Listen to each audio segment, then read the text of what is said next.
In this class, we will go through your options for places to give birth and providers. Now, it's quite possible that you've already made a decision about where to give birth and with whom, and that's great. Do remember that it is often possible to change your mind and your plan if you need to along the way. Choosing your birth provider and location can be tricky.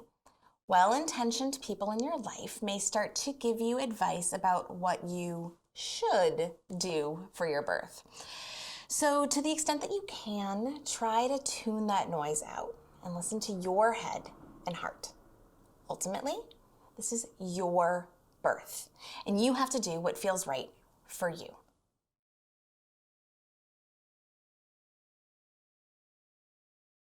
Here are a couple of questions you should ask yourself. What do you think will be most important to you during the course of your prenatal care and during your birth? What vibe do you want during your appointments? How about during your birth? What will make you feel safest while you are in labor? It's okay if you need to sit with these questions for a bit. When feelings do arise, trust them. Your provider is a key member of your birth team, but they are not the only member. Your birth location is a silent but essential part of the team. You can choose to give birth at a hospital, a birth center, or at your home. Let's review these options, and then you can decide what is best for you. At a hospital, you have access to a wide range of medical interventions, including continuous monitoring, pain medications, and advanced emergency equipment. An operating room is available should a cesarean section become necessary. Now, intervention rates are the highest in hospitals because of this access. Did you know that over 50% of women giving birth in hospitals get epidurals? That said, low intervention births are definitely an option in hospitals. It will just be important that you let the team know your desires if this is what you want. In a hospital, you have options to have an obstetrician, a midwife, a family doctor, a DO, or a combination of these.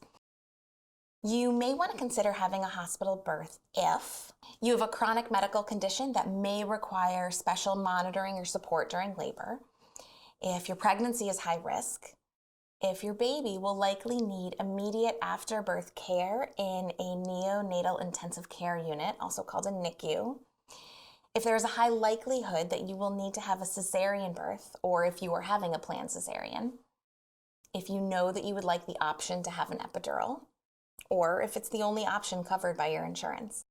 When choosing a hospital, it may also be important to consider the NICU within that hospital, because about 7% of babies spend some time in the NICU after they are born. People who are anticipating a low-risk pregnancy and birth can usually safely deliver in a level 1 newborn nursery or a level 2 special care nursery, while people whose babies have more complications and risks may choose to deliver in a hospital with a level 3 NICU or a level 4 NICU. Now, birth centers provide family-centered care during pregnancy and birth in a location that's designed to feel more home-like than a hospital. They might be connected to a hospital, or they may be freestanding buildings. In birth centers, you usually are not connected to a continuous monitor, but you will have intermittent monitoring instead, which I'll explain in a later lesson. You will have a room in the center, and you may be able to walk freely around the center and its grounds. You may even have access to a bathtub or showers to labor in or give birth in. Research has found that birth centers are a safe option for low-risk pregnancies, and that those who labor in birth centers tend to have fewer interventions and cesareans. But know that interventions like medications and oxygen are available should you have an emergency, and you can also be transferred to a hospital. A birth center might be for you if you are expecting a low-risk pregnancy and birth, if you know that an epidural isn't for you, if you don't feel comfortable in the medical setting of a hospital, but you also don't want to birth at home, or if home is not an option for you, and if your insurance covers it, or if you can pay for uncovered expenses out of pocket. Home births make up the smallest percentage of births in the United States, but they are on the rise. In general, home births involve fewer interventions.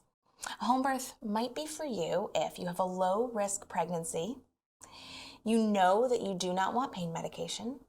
You feel more comfortable or safer at home than you do in any medical environment. Your insurance covers it, or you can pay for the uncovered expenses. You live close enough to a hospital should you need to transfer if the need arises. Now, your provider will bring emergency supplies and equipment with them, such as oxygen and Pitocin, but sometimes transferring to a hospital becomes necessary, either by car or ambulance, depending on the seriousness of the situation. Obstetrician gynecologists are physicians who specialize in pregnancy and labor and delivery care. They also provide gynecological care and have further training in high-risk pregnancies. OBGYNs can be medical doctors or doctors of osteopathy. Family physicians are doctors who care for the entire family, including during pregnancy and birth. Midwives provide holistic care and support through low-risk pregnancies, birth, and the postpartum period. They also care for non-pregnant people. A few things to know: midwives attend births in hospitals, birth centers, or homes. If your pregnancy or birth becomes high risk, you may be co-cared for with a midwife and a physician, or you may be transferred to the care of a physician. Now, doulas are professionals who provide labor and birth support, and postpartum doulas are experts in supporting families after birth. Doulas are experts in physical and emotional labor coping skills. And a lot of people ask me what the difference between a doula and a midwife is. Essentially, doulas are not medical professionals, so they do not perform medical assessments or procedures, but midwives do. Doulas can have a huge impact on labor and birth. Studies have found that when we receive continuous labor support, like that provided by a doula, we are less likely to have cesarean sections. We also tend to have more satisfaction with our birth experiences. Now, unfortunately, doulas aren't currently covered by most insurance policies in the United States, so this is considered an out-of-pocket expense. If having a doula feels very important to you, you could see if there is a volunteer doula or doulas in training who may be able to work with you for a reduced fee. And your medical provider may be able to give you more information. And you could ask your family and friends to chip in and help you cover the doula's fee as your baby gift. Everyone's insurance is different, so make sure you contact your provider to see if any of the mentioned specialists are covered under your plan. Choosing your birth team is an important step in setting the tone for your pregnancy and birth. You have a choice. You deserve to be treated with respect and compassion. And on behalf of all the providers out there, we are so honored to be on this journey with you.